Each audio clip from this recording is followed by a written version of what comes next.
Okay, we got a big week this week.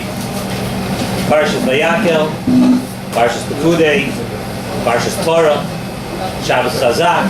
There's a lot going on. So if you hold and you eat a kugel for each separate thing this week, the Southside Sandwich Shop is a good place to get started. Buy a few kugels here. I'm sure there's a big variety behind me. I can't turn around right now, but I'm sure there's plenty behind the counter. This week, right before we say Shabbos, right before we say Chazak, at the end of Parshas Pekudei, and again, how everything just keeps flying by. Now we're finishing Chumash Shemos this week. Next week's already, we're in Chumash Vayikra. The last pasuk in Parshas Pekudei, Ki anan Hashem al Mishkan yoimam. The cloud, the anan HaKavod, was on the Mishkan during the day. Ve'eish tia laila boy. And what was there at night? At night they didn't have the anan HaKavod. At night they had the fire. Le'enei kol beis Yisrael b'chol ma'aseihem. And then chazak and his chazek. But that's the pasuk, the final pasuk. So Rashi right away, Rashi says that b'chol ma'aseihem means something very interesting according to Rashi. Rashi says b'chol ma'aseihem means the places where they rested also. B'chol ma'aseihem doesn't only mean the places that they traveled to. Rashi says ma'aseihem means the places that they stopped, that they rested. But Pashup Pshat, we know, Pashup Pshat of Ma'aseihem means that we would understand that while they were traveling, they had the Anan HaKavod and they had the Eish at night. But according to Rashi, Rashi says different. Rashi says, B'chol Ma'aseihem tells us that even when they were at rest, even when they were right there, so when they were stopped, they also had the Anan HaKavod and the Amud Eish. So Rashi says that the reason we say that, we call a rest stop a masa, Zok Rashi, is because before, as soon as you're ready to, a little bit of a lumdisha, as soon as you're ready to start traveling, so you start to travel from a resting point. So Rashi says that the resting point itself is also called a masa. They also had the protection of the Anan and the Eish over there also. So the Nesivas Shalom says, here's Rashi's reason, Rashi's teretz. But Nesivas Shalom says we could explain the entire thing of the Anan HaKavod and the Eish. We can explain it al pi derech avoda in the way Nesivas Shalom says a lot of things. A few weeks ago, we talked about, the Torah says when we're building the Mishkan, it says va'asuli mikdash v'shochamti b'soicham. That's the pasuk in Parshas Truma. We know that we spoke about it then, that it doesn't say b'soichai. The pasuk says b'soicham, and we darshan from there the soich kol echad be'echad, that the Mishkan is supposed to be in each and every person v'shachanti b'soicham. What does the Kadosh Baruch Hu want? We spoke about this a little bit in Parshas Truma. Hashem wants each person to create their own Mishkan. Everybody should create their own Mishkan within themselves. You have to make your guf. You yourself have to become a makam for Ashras HaShechina. You have to be roy for Ashras HaShechina.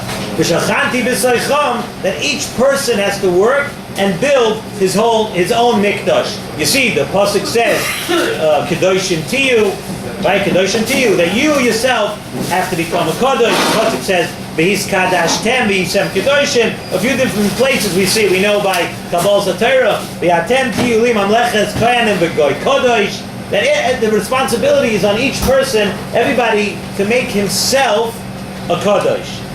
That's what you have to do.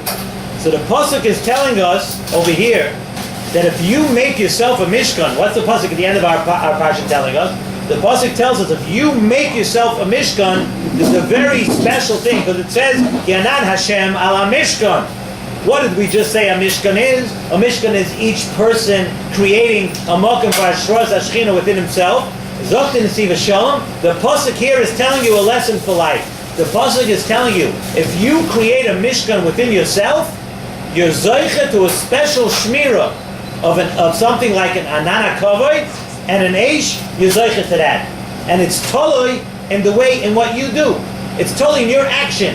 If you concentrate on kedusha, if you concentrate on building your own mishkan and making yourself into a mishkan, that's how you're zoicha to a special shmira and a special siyata d'shmaya. That's what the Nesivas Shalom says.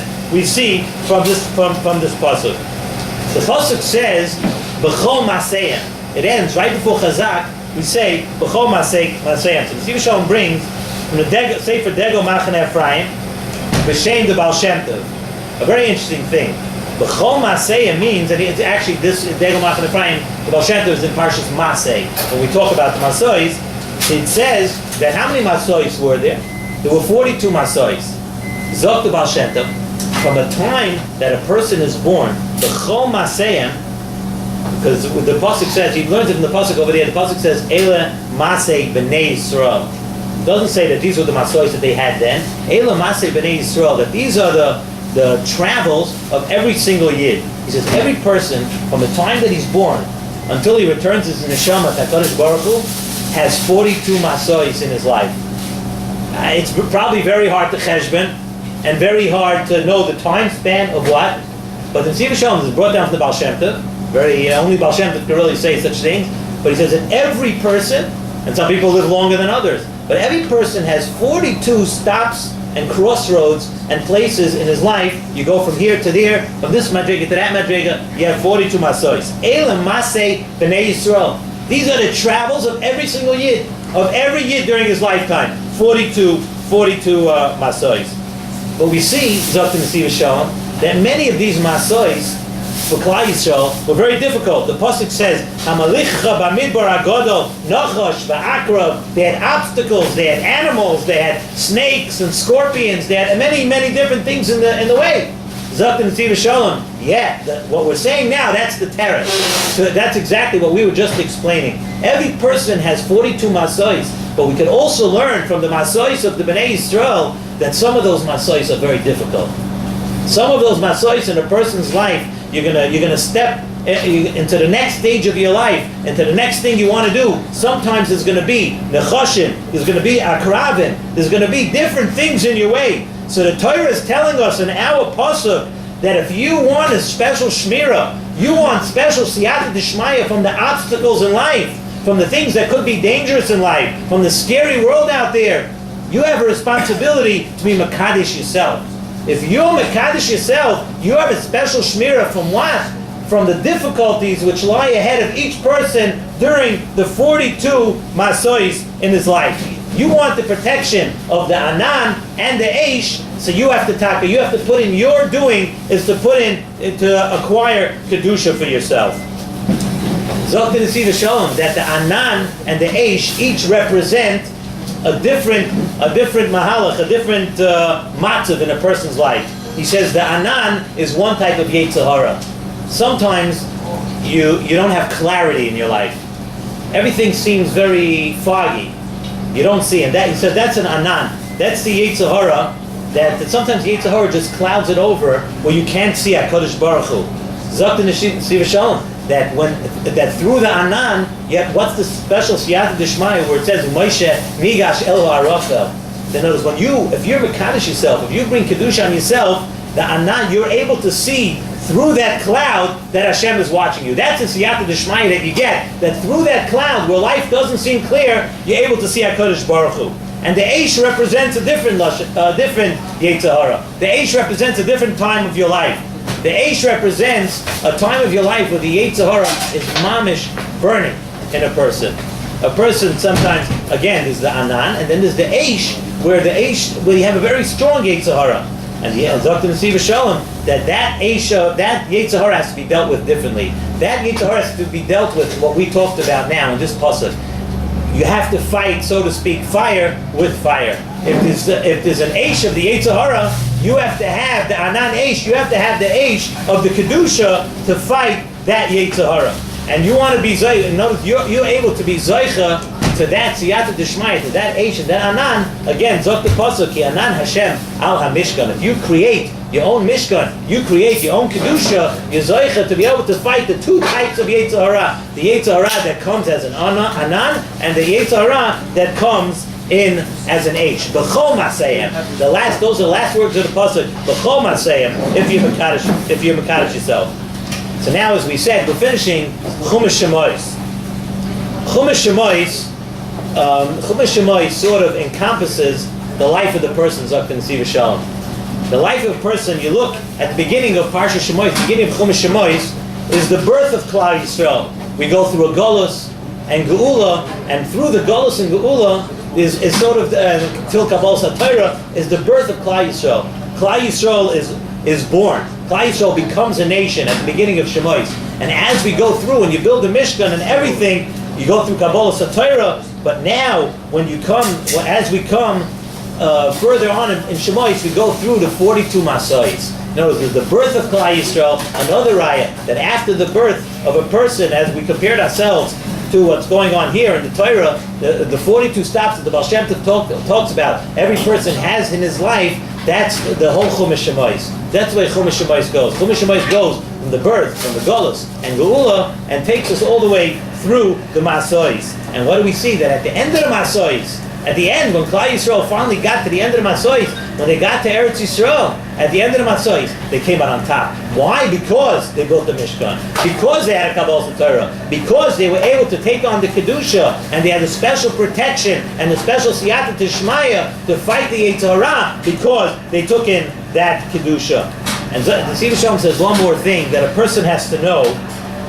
He says, the last thing he says, the shtick of the Nesivas Shalom, a person has to know, and a lesson we learn from here also, is that it's life, it's a cliche a little bit, but life is not always a bowl of cherries. He says, at 42 Masais, through Nechashim, through Akravim, through everything, Dr. Nesivas Shalom, B'chol Maseihem, that you have to be able to, it's not always, there's ups and downs in life, but what we do see is what Rashi said, that even the stops, even during the stops in your life, even when you feel that you can't be going quickly or climbing the mountain quickly, you can't be going ahead, even the stops in life, if you have B'tachin Nakadosh Baruch Hu, if you work on Kedusha, if you work on fighting the Yetzer Hara, you work on fighting things, and even if you're not advancing, a person has to always be trying to advance himself, always be trying to create more Kedusha for himself, do more, but sometimes life just goes that way that we're not able to always accomplish, we're not always able to be on the way up.